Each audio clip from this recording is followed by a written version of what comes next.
اعوذ باللہ من الشیطان الرجیم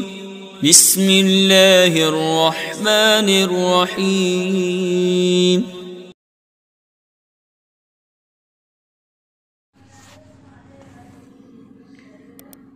بسم اللہ الرحمن الرحیم۔ میں محمد خوشنود عالم دارالعلوم غریب نواز پریاگراج جماعت ثابیہ کے بچوں سے مخاطب ہوں اور نخبۃ الفکر کا درس چل رہا ہے۔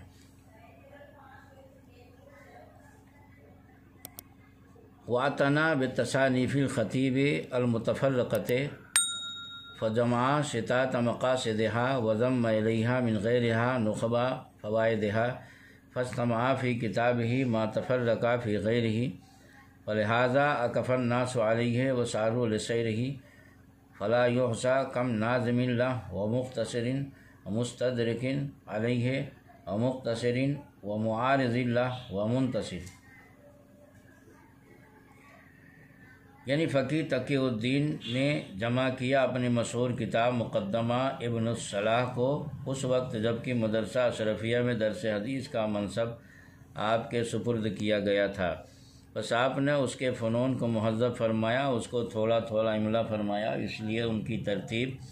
مناسب طریقہ پر حاصل نہ ہو سکی، جیسا کہ کل کے سبق میں بتایا گیا تھا۔ ابن الصلاح نے خطیب بغدادی کی مختلف کتابوں کا خوب اہتمام کیا، یعنی ابن الصلاح نے خطیب بغدادی کی جو مختلف الگ الگ کتابیں تھیں ان سب کا اختصار اپنی کتاب مقدمہ ابن الصلاح میں پیش کیا۔ پس انہوں نے خطیب بغدادی رحمۃ اللہ علیہ کے مختلف مقاصد کو اکٹھا کر دیا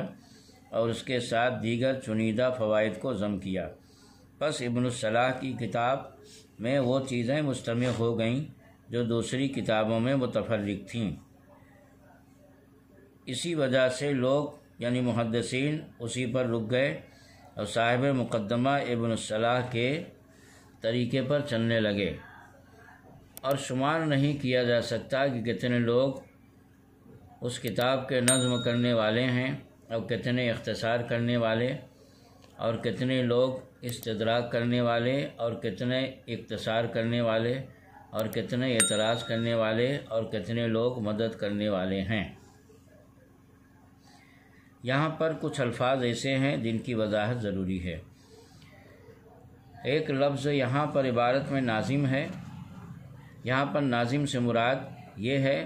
کہ مقدمہ ابن الصلاح کو بہت سارے محدثین نے چونکہ اتنا پسند کیا اس کتاب کو کہ اس کتاب کو شعر کی شکل میں منظم اور منظوم کر دیا، کیونکہ شعر جلدی یاد ہوتا ہے اور دیر تک یاد رہتا ہے، تاکہ اس کتاب کو یعنی اس کتاب کے مفہوم اور مضامین کو اشعار کی شکل میں پرو دیا، تاکہ طلباء کو اور بچوں کو، اگر طلباء بچوں میں یاد کرنا چاہیں کوئی تو اس کو آسانی سے یاد کر لیں اور اصول حدیث کے مضامین ذہن میں محفوظ رہیں۔ اور نظم کرنے والے مصنف فرماتے ہیں کہ اتنے لوگ ہیں کہ شمار نہیں کیا جا سکتا۔ اور مختصر کہتے ہیں کم لفظوں میں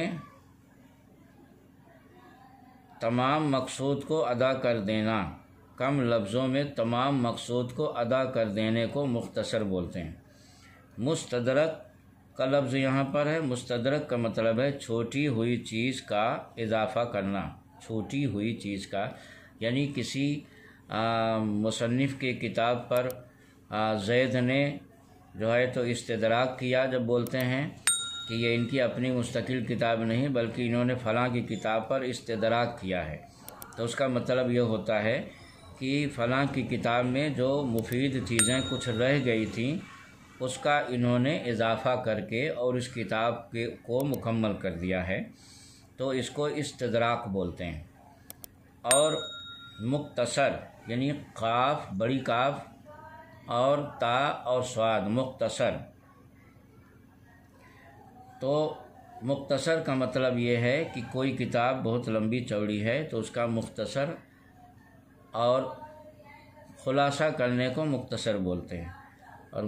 معارض کا لفظ یہاں پر ہے، تو معارض کا مطلب ہوتا ہے کہ کسی کتاب کے، یعنی جب تصنیف و تالیف کی زبان میں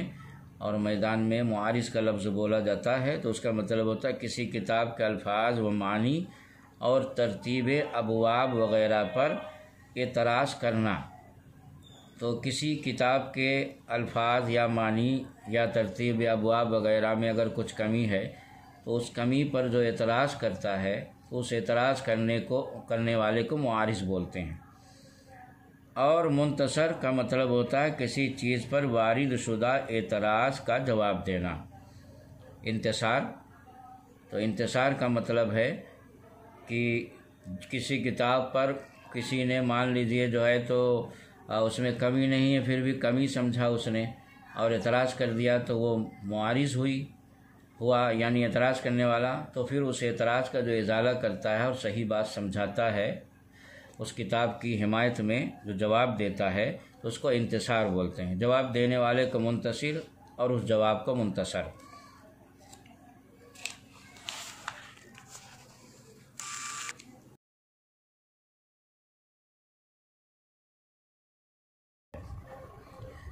مصنف فرماتے فسألنی بعض الاخوان ان الخص لهم المہمہ من ذلک فلخصته فی اوراق لطیفہ سمیتها نخبۃ الفکر فی مصطلح اہل الاثر علی ترتیب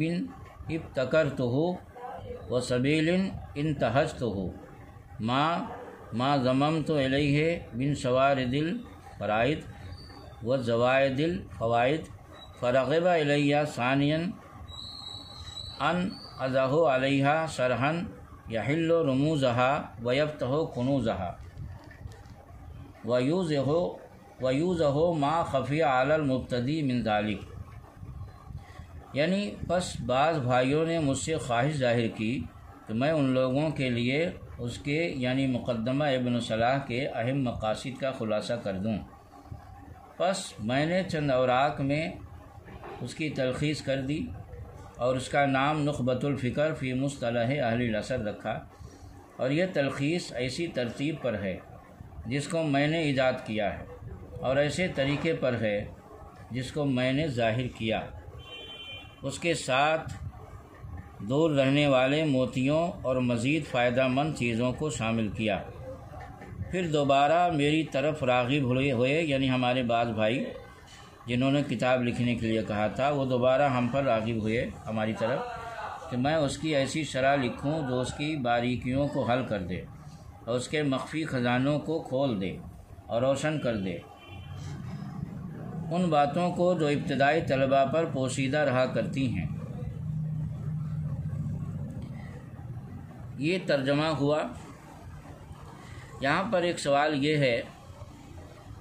کہ حافظ صاحب اپنے منہ اپنی تعریف کر رہے ہیں، یہ مناسب نہیں معلوم ہوتا۔ جواب اس کا یہ ہے کہ اپنے منہ اپنی تعریف منع ہے مگر اس وقت جب وہ اپنی واہ واہی کے لیے ہو، مگر یہاں حافظ ابن حجر رحمۃ اللہ علیہ اپنی واہ واہی کے لیے اپنی تعریف نہیں کر رہے ہیں بلکہ کتاب کی طرف لوگوں کی رغبت دلانے کے لیے یا بطور تحدیث نعمت کے کہ اللہ تعالیٰ کا شکر ہے کہ اس نے مجھ سے ایسا انوکھا اور نادر کام لیا، فالحمدللہ علی ذالک۔ کسی ضرورت یا مصلحت کے پیش نظر اپنی تعریف کرنا جائز ہے، جیسا کہ فتاوی امجدیہ جلد 4 صفحہ نمبر 51 پر ہے۔ شوارد الفرائض، شوارد شاردہ کی جمع ہے جس کے معنی ہیں بدک کر بھاگنا۔ اہل عرب بولتے ہیں شرد البعیر یعنی اونٹ بھاگ گیا۔ فرائض یہ فرید کی جمع ہے جس کے معنی ہے ایک یکتا چھوٹا موتی جو سونے اور بڑے موتیوں کے بیچ میں ہو۔ نفیس جوہر یہ بھی معنی اس کا تھا، لیکن یہاں نکات حسنہ مراد ہیں جس کو فرائض کے ساتھ تشبیہ دی گئی ہے، یعنی جس طرح نفیس موتی اور حسین جوہر لوگوں کے دل کو موہ لیتا ہے، اسی طرح اس کتاب میں بڑے دلربا نکات میں نے رکھے ہیں۔ زوائد الفوائد، اس سے مراد وہ فوائد ہیں جن کو خود مصنف نے اپنی طرف سے اضافہ فرمایا۔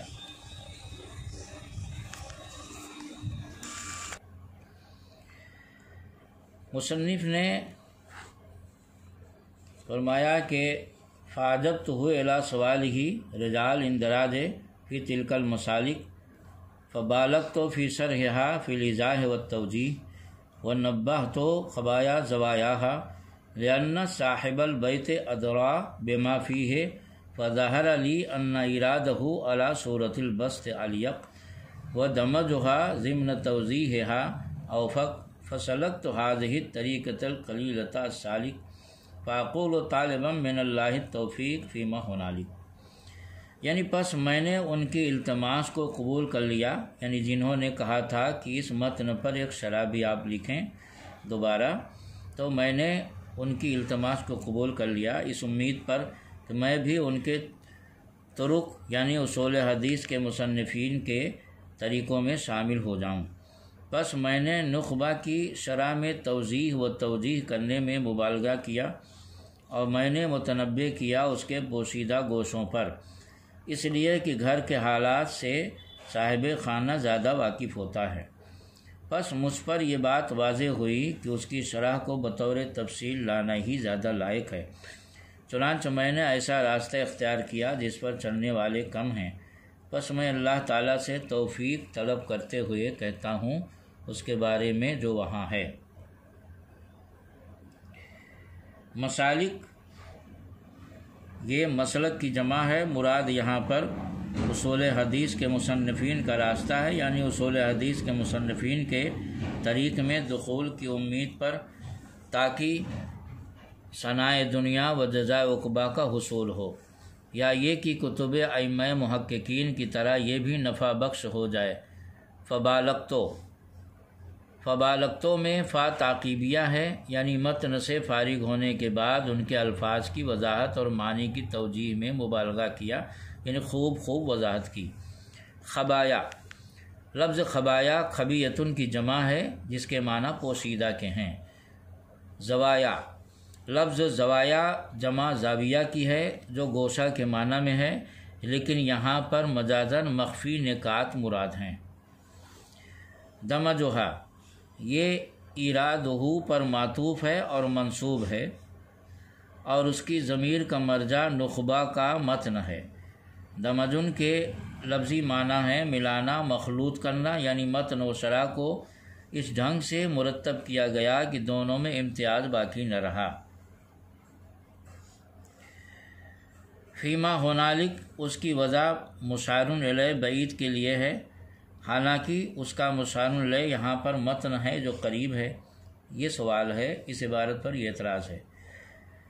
حضرت علامہ مولا علی قاری رحمۃ اللہ علیہ نے